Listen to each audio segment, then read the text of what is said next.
तो कैसे हैं आप लोग। आज का जो हमारा टॉपिक है वो है एक देश एक चुनाव। यह मुद्दा जो है वो आप लोग को भी पता है कि काफ़ी दिनों से चल रहा है। इनफैक्ट ये सालों सालों से ये मुद्दा ऐसे चला आ रहा है, एक देश एक चुनाव होना चाहिए नहीं होना चाहिए। कुछ लोग कहते हैं होना चाहिए, कुछ लोग कहते हैं नहीं होना चाहिए। तो सरकार ने क्या किया, सरकार ने एक कमेटी बनाई और हमारे जो एक्स प्रेसिडेंट हैं उनके नाम से बनी है, राइट। वो भी इस कमेटी को लीड कर रहे हैं, उनका नाम है रामनाथ कोविंद जी। तो उन्होंने इस कमेटी को लीड किया और उन्हीं के नाम से एक कमेटी है जो एग्जाम्स में आपसे पूछा जाएगा, आज नहीं तो कल, कभी ना कभी आएगा।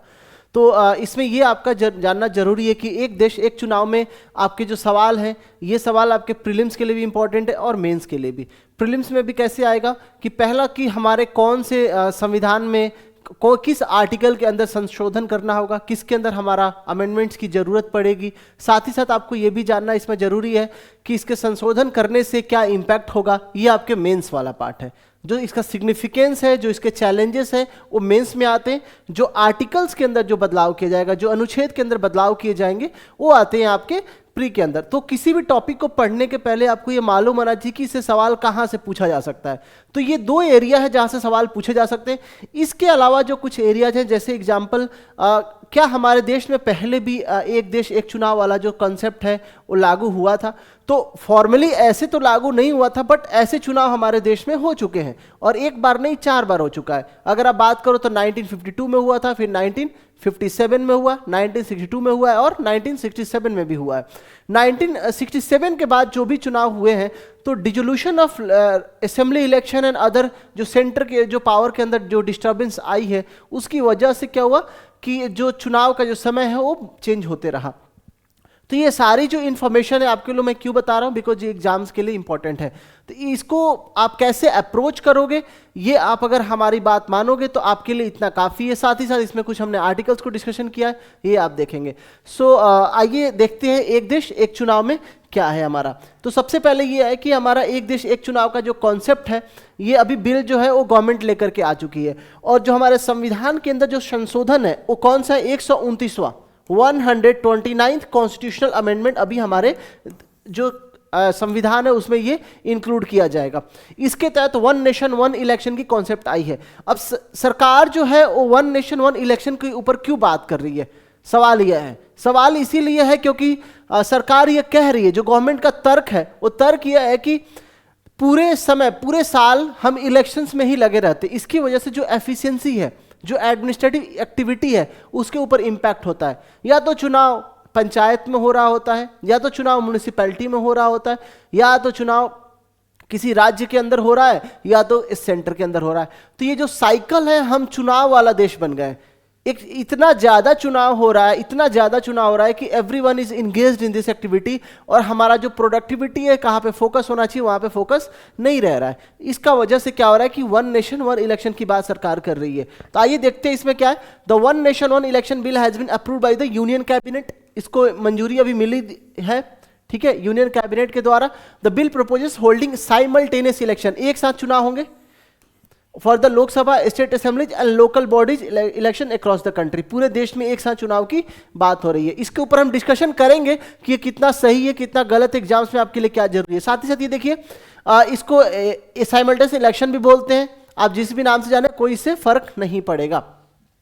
फेज 1 में क्या होगा, simultaneous election for the Lok Sabha and state assemblies हो गया। और इन दोनों इलेक्शन के होने के 100 दिन के अंदर, ये आप याद रखें, विद इन 100 डेज क्या होगा, पंचायत एंड म्युनिसिपैलिटीज के अंदर इलेक्शंस होंगे।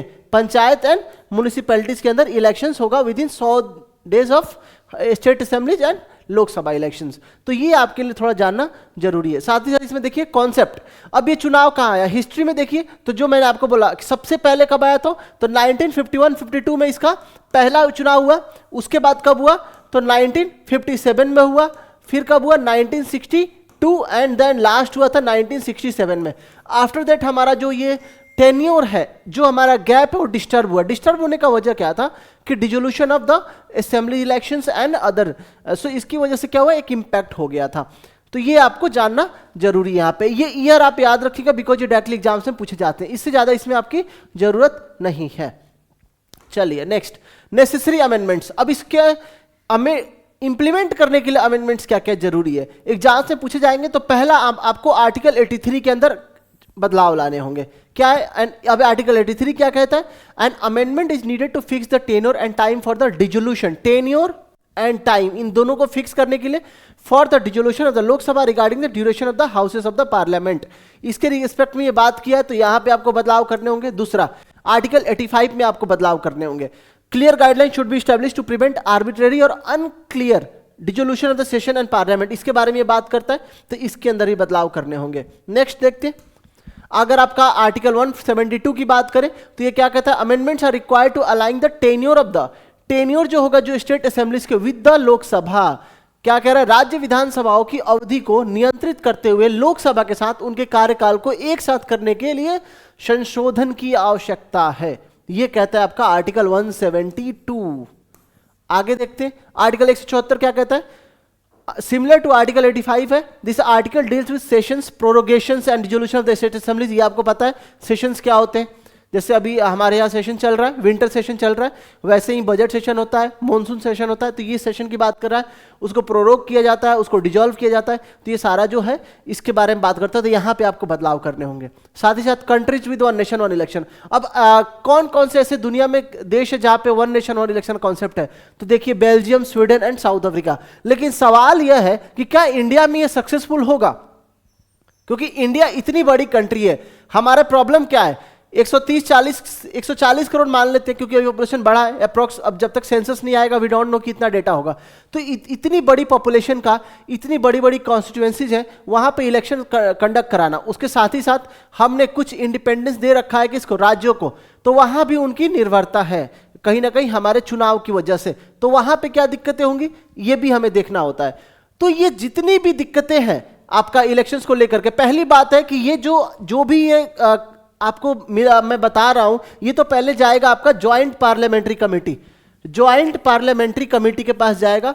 ज्वाइंट पार्लियामेंट्री कमेटी इसके बारे में क्या बात करती है, क्या इसका सजेशन है, उसको देखा जाएगा, फिर इंप्लीमेंट किया जाएगा।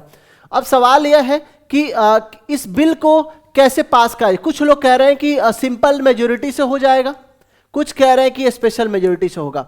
लेकिन सवाल यहां पे सिर्फ आपको यहां पे एक ही जवाब है कि इस बिल, ये जरूर होगा कि ये बिल को आने के बाद यहां पे इसको सुप्रीम कोर्ट के पास भेजना होगा, और सुप्रीम कोर्ट इसके ऊपर जब तक जुडिशियल रिव्यू नहीं करेगी तब तक इसके ऊपर ये संभावना बना रहेगा कि बिल लागू होगा भी या नहीं। क्यों मैं बोल रहा हूं? बिकॉज यहां से फेडरल स्ट्रक्चर डिस्टर्ब हो रहा है। फेडरल स्ट्रक्चर जो है हमारा डिस्टर्ब होगा। फेडरल स्ट्रक्चर जहां भी डिस्टर्ब हो रहा है, तो आप देखिए कि संविधान के अंदर जब आप संशोधन करोगे आर्टिकल 368 के तहत, तो दो तरह का संशोधन होता है, एक स्पेशल मेजोरिटी, और एक स्पेशल मेजोरिटी के साथ हाफ ऑफ द स्टेट्स की रेटिफिकेशन भी चाहिए। तो इन दोनों केस में आपको ये देखना होगा कि यहां पे अगर फेडरल स्ट्रक्चर डिस्टर्ब हो रहा है तो क्या होगा, हाफ ऑफ द स्टेट्स का भी रेटिफिकेशन चाहिए। लेकिन अगर आप बिल के जो प्रोविजंस को देखोगे उससे तो क्लियर है कि फेडरल स्ट्रक्चर डिस्टर्ब तो हो रहा है। तो यहां पे जुडिशरी का जो क्या कहना होगा ये भी आपको देखना होगा। तो यहां पे दो चीजें, एक आपका पॉलिटिकल मुद्दा हो गया, एक हो गया आपका एजुकेशन। आपको एजुकेशनल पे फोकस करना है। कौन पार्टी इसको मना, मतलब एक तरीके से कौन इसको डिक्लाइन कर रही है कि ऐसा लागू नहीं होना चाहिए, कौन कर रहा है, ये आपको नहीं देखना है। नेक्स्ट आपके लिए एग्जाम्स के लिए क्या इंपॉर्टेंट है, फर्स्ट पॉइंट वाइज इसको आप नोट डाउन कर लीजिए। एक कि वन नेशन वन इलेक्शन होने से क्या इंपैक्ट पड़ेगा। वन नेशन वन इलेक्शन से, वन इलेक्शन वन नेशन लिख दिया, कोई बात नहीं, इसको देख लीजिएगा। वन नेशन वन इलेक्शन होगा तो इससे क्या होगा। पहला, अगर आप पॉइंट वाइज बात करेंगे तो यहां पे सबसे पहली बात है कि टाइम की बचत होगा, टाइम सेव होगा। एक चुनाव कराने में बहुत ज्यादा वक्त लगता है। उसके अलावा और क्या होगा, यहां पे जो आपके आर्म फोर्सेस है, मतलब अगर आप बात करें पीपल जो इन्वॉल्व होते हैं इलेक्शंस में, उनका जो इन्वॉल्वमेंट है काफी ज्यादा री इंगेजमेंट होता है। फॉर एग्जांपल अगर आप सोल्जर्स की बात करें, सीआरपीएफ है एंड अदर स्टेट पुलिस है, वो काफी ज्यादा चुनाव में ही बिजी रहते हैं। तो एक तो उनका टाइम सेविंग होगा, उनके अंदर टाइम की बचत होगी, मतलब उन लोगों का जो पोटेंशियल वो हम कहीं और यूज कर सकते हैं। तीसरा जो यहाँ पे कॉन्सेप्ट है, एक है मनी। हजारों करोड़ रुपया अभी भी इंडिया में चुनाव के नाम पे खर्चा होता है। बार बार पॉलिटिकल पार्टी जो है अपनी मुद्दा से लेकर के आती है, बार बार उसको इंप्लीमेंट करती है। तो एक जो यहाँ पे मनी वाला कॉन्सेप्ट है, यहाँ पे इसकी बचत होगी, ऐसा कहा जा रहा है। इनफैक्ट रामनाथ कोविंद की जो कमिटी ने जो रिपोर्ट दिया है, उस रिपोर्ट में यह भी कहा गया कि हमारे जीडीपी में 1.2% का इजाफा होगा। ये तो आने वाला समय ही बताएगा, but still we can rely on this report. So ये था आपका वन नेशन वन इलेक्शन। आपके यहां तक ये जो कॉन्सेप्ट है ये आपको जानना था। अब लास्ट में समअप कर देता हूं थोड़ा सा। पहला देखिए कि वन नेशन वन इलेक्शन है क्या, दूसरा आपको देखना है कौन कौन से इसमें आर्टिकल्स हैं, तीसरा इस कमेटी को कौन सी कमेटी ने इसको रिकमेंड किया है, चौथा ये देखना है कि इसमें संशोधन कौन से संशोधन है, वो 129वां संविधान संशोधन होगा। सो ऐसे ही हम आपके लिए इंफॉर्मेटिव वीडियो लेकर के आते रहेंगे, इसको देखिएगा और ऐसे ही हमारे वीडियो को लाइक एंड सब्सक्राइब कीजिए। So thank you so much, फिर मिलेंगे।